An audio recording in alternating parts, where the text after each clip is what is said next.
పేదలకు అత్యుత్తమ వైద్యం అందించడమే ముఖ్యమంత్రి సహాయ నిధి లక్ష్యమని అందులో భాగంగా శ్రీకాకుళం నియోజకవర్గంలో 14 మందికి 20,70,000 రూపాయలు ముఖ్యమంత్రి సహాయ నిధి చెక్కులు పంపిణీ చేయడం జరిగిందన్నారు శ్రీకాకుళం నియోజకవర్గ ఎమ్మెల్యే గుండుశంకర్.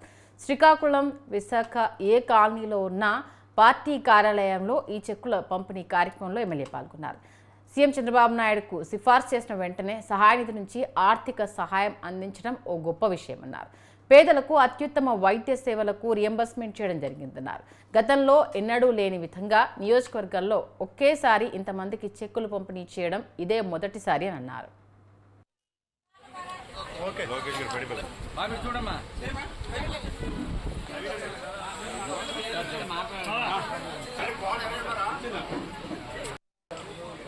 ఓకే